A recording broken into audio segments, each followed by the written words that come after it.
Je ne vais pas en dire plus, vous n'êtes pas venu aujourd'hui pour moi, vous êtes venu pour le président. Je vais, si vous le permettez, président, vous passer la parole. Merci. Merci, mes chers camarades. Notre campagne électorale est sur le point de s'accomplir. Si j'avais su, j'aurais demandé à notre ami Guignot de venir s'occuper de ma campagne électorale, parce qu'on peut dire qu'ici, au moins, un cordonnier est très bien chaussé. J'ai remarqué tout au long de la campagne, j'ai remarqué la qualité, le grand nombre, la pertinence des documents de campagne qui ont été diffusés. Tu dois avoir une source d'argent quelque part. Président, nous aurons utilisé certainement tout ce qui était disponible. Ah ben c'est ce qu'il faut faire. Pour une fois que nous avons l'occasion d'informer nos compatriotes, eh bien, nous essayons de remplir cette fonction de notre mieux, car c'est le fond du problème de la vie politique en France. On affirme que nous sommes, est-il parti, là, celui de Juppé vient de quitter les quais avec 35 dirigeants RPR condamnés, dont lui, ancien Premier ministre, président de l'UMP, et qui vient d'être condamné à 18 mois de prison avec sursis et 10 ans d'inéligibilité, en précisant cependant que le parquet de M. Perben avait requis l'indulgence en ce qui concernait l'inéligibilité. Pourquoi est-ce que je souligne ça? C'est parce que le parquet du même Perben a demandé contre moi, il y a quelques jours, 1 an d'inéligibilité, c'est-à-dire la possibilité de me supprimer les mandats que je pourrais avoir à ce moment-là, pour avoir exprimé sur l'immigration dans 25 ans en France, dans une opinion que j'ai confiée au journal Le Monde, car nous sommes dans un pays où il n'y a pas la liberté de penser, où il n'y a pas la liberté de dire, même pas pour un homme politique, j'ose dire quand même de premier plan, ni en période électorale. C'est ça l'hôte de la démocratie française. C'est-à-dire que si vous exprimez un certain nombre d'opinions sur en particulier des sujets qui sont considérés comme tabous, c'est-à-dire interdits de discussion, l'immigration, l'insécurité, la corruption, eh bien, vous pouvez être poursuivi et condamné.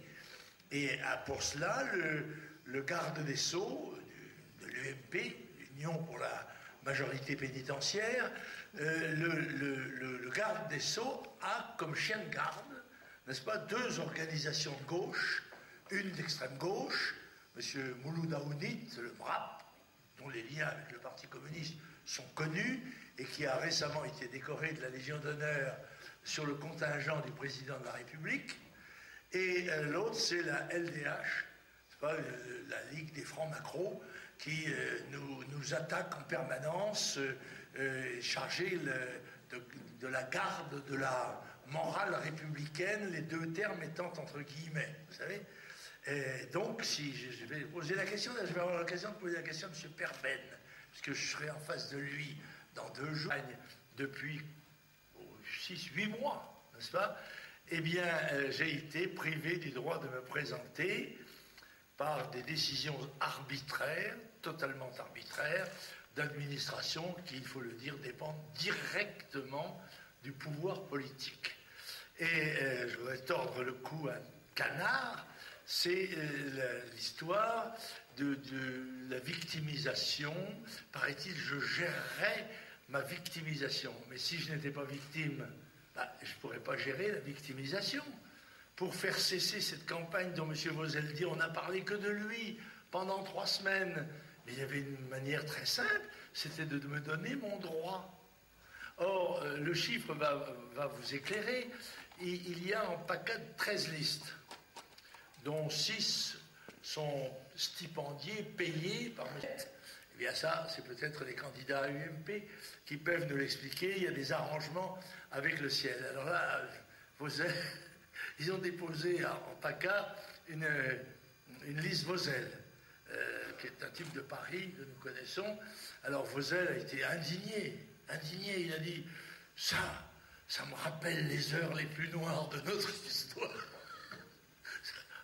Alors que c'est une gaudriole de bas étage, eh bien lui, ça lui donne des pulsions historiques, M. Moselle. Décidément, c'est l'ultima ratio regis, là. Les années les plus noires de notre histoire, heureusement qu'il y a eu ça dans l'histoire de France, parce que sans ça, alors on ne sait pas quel serait l'argument de la plupart des hommes politiques. C'est ça l'explication suprême. Bon, alors je veux dire, il y a donc 1700 candidats. Sur 1700 candidats qui se présentent, le préfet n'en a trouvé que 2 qui étaient retocables. Moi-même et le directeur de presse, mon directeur de service de presse, M. Vizier, qui est avec nous aujourd'hui. Nous sommes tous les 2 les seuls à être retoqués. Or, je précise que je disposais de tous les mêmes candidats. Ah bon, parfait. Je croyais que ça dépendait de moi. En fait, ça dépendait de M. Muselier. Alors, lequel a dit, écoutez, un homme de son âge, n'est-ce pas? Un homme comme ça, une expérience, enfin, un vieux routier de la politique, parce que chez les jeunes Coco et RPR et UDF, dont la carrière a été faite par leur parti, pas par eux-mêmes, c'est toute la différence qu'il y a avec moi, quand même. Bon, eh bien, c'est l'argument c'est l'âge. Il n'est pas utilisable, d'ailleurs, pour le président Chirac, qui, lui, est un vieux jeune, comme tout le monde le sait. C'est une catégorie différente de vieux, c'est les vieux jeunes. D'ailleurs, au passage, disons une chose. Une des qui font métier de scruter l'avenir ne l'est pas aperçu, ne soit pas rendu compte qu'il y avait là un phénomène d'une portée exceptionnelle, avec des conséquences extraordinaires, qui vont mettre, bien sûr, mesdames et messieurs, en péril l'institution même de la solidarité, l'institution même des retraites. S'il y avait des hommes courageux dans ce pays, ils oseraient regarder leurs concitoyens en face en leur disant, si ça continue comme ça, vous n'avez aucune chance d'avoir de retraite dans 25 ans. Aucune. Voilà, c'est clair. Et comment allons-nous faire? On dit à M. Raffarin, il va vous expliquer qu'il fera des passes. Et ça va, non, pas des passes comme ça, non, des passes de magicien. Et toujours mauvais esprit.